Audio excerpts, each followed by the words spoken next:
5.3a, addition and subtraction of rational expressions. Now, first of all, we're going to start out with adding and subtracting fractions with the same denominator. Just some real quick basic review.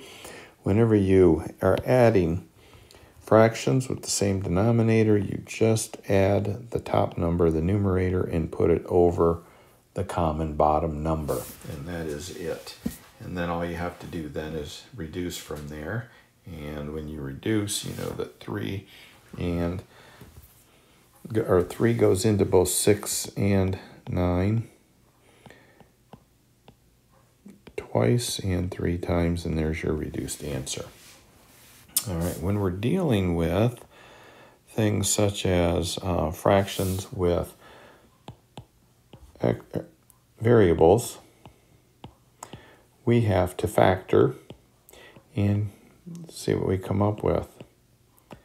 Now, in this case, we have common denominators, but they're not factored denominators. So let's put these two together just like we did on the last one. We added the numerators, which you can't do anything with that, put over the common denominator. And most people are done at that point, but there's one step they're missing. This can still be factored. It's a difference of 2 squares. And when you do that, you notice you can cancel that, and you can cancel that, and you're left with 1 over x minus 1. Okay, so you can still reduce it further. Let's look at example number 3. 2x minus 5 over x minus 2 minus x minus 3. Okay, let's combine these.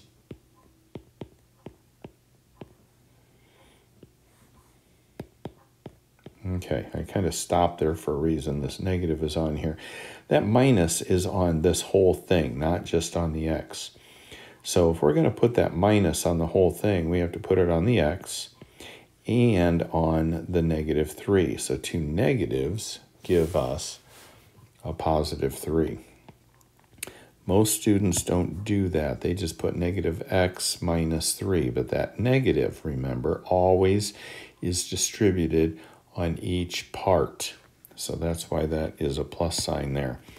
All right, so now we take 2x minus x, and we're left with 1x. And negative 5 plus 3 is a negative 2. And that's over negative 2. And this, put them in parentheses. And that cancels and that cancels. And remember, when everything cancels, you're still left with 1.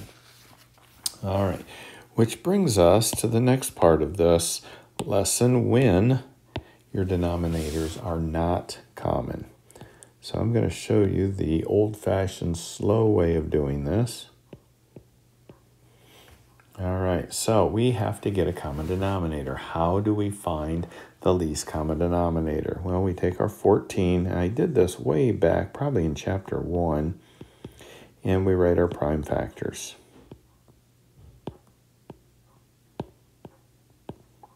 Okay, and then we circle the factors that occur the most. So we have a 2 here and a 2 here. It occurs the most once. So it doesn't matter which one we take, we just circle one of them. The 7 occurs once here, none down here. So we circle it because it occurs once there. The 3 occurs once, and the 5. Now we multiply all those together, and we get 210. That is our least common denominator. Like it or not, even though it's big, it's the least common denominator. So we have 314. That has to change to something over 210. So 14 times some number is going to give me 210, and that's what I have to multiply the top by to get my numerator. In this case, it's 15.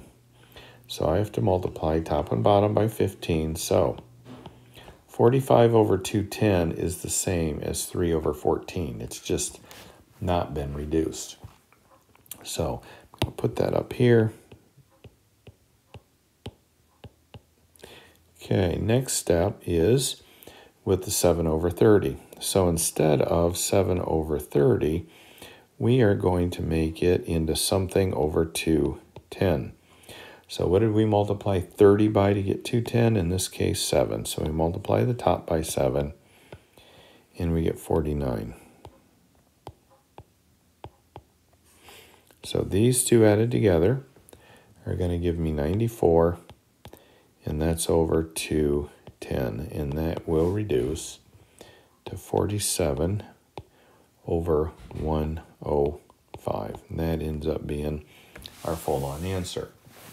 Now we can do the exact same thing when we are doing things like example number 5, where we have a negative 2, and we have that over x squared minus 2x, minus 3. And we're going to add 3 over x squared minus 9. Okay, so first step, simplify. We need to factor as much as we can. So instead of what we have in the denominator here, let's factor that down into x minus 3 and x plus 1. And 3 stays. This will go x plus 3 and x minus 3. Difference of 2 squares. Okay, now this is where the book goes all wonky and I do it completely different. So hopefully the way I do it is going to be very helpful to you. So what I do is I look at this first set of denominators and I look at the second set. And it's like, okay, what do I have over here that I'm missing over here? Got an x minus 3, got an x minus 3. An x plus 1, well, doesn't matter. I'm missing the x plus 3. I don't have one over here. So what I do with that x plus 3 is I put it on the top and I put it on the bottom. Now I've got an x plus 3.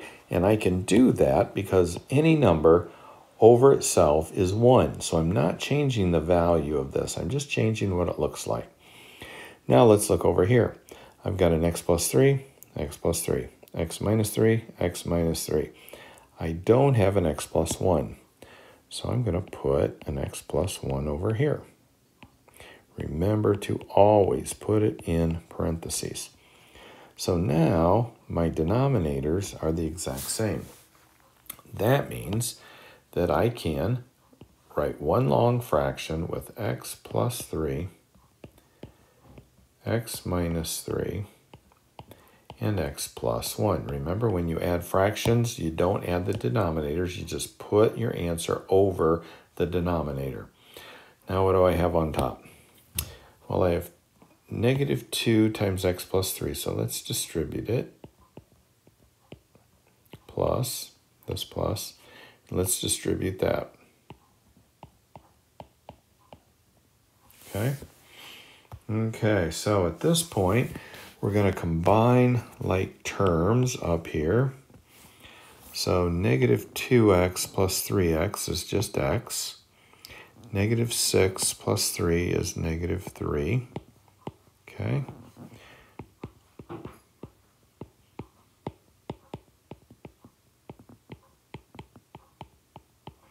And I cancel that, and I cancel that.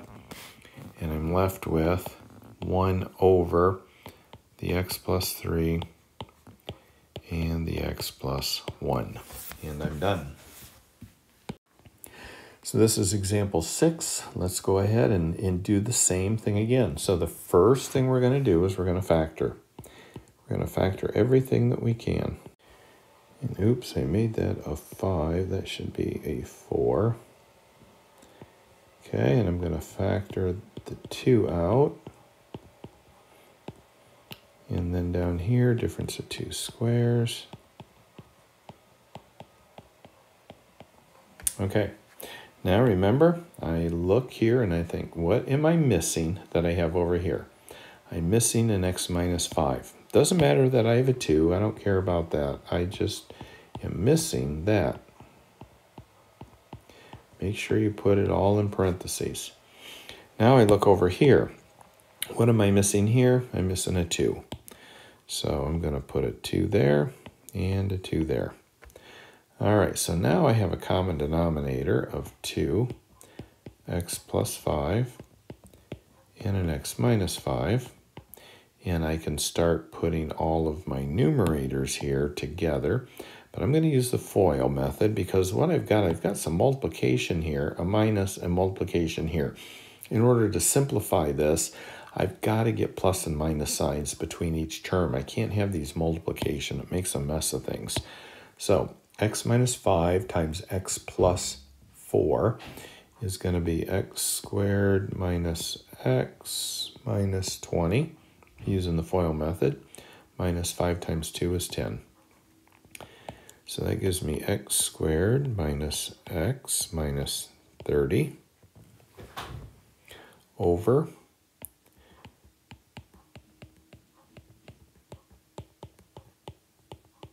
that. Okay, now we're at a point where now I can take this and factor this. So I multiplied these together and included the negative 10 here, and now I'm going to reduce that. So when I reduce this, I have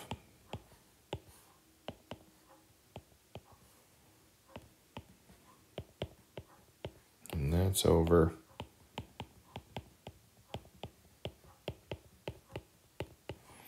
and that cancels with that. And I have x minus 6 over that. And that's my answer there. So I'm going to stop there at 12 minutes and get ready for example 7 in 5.3b.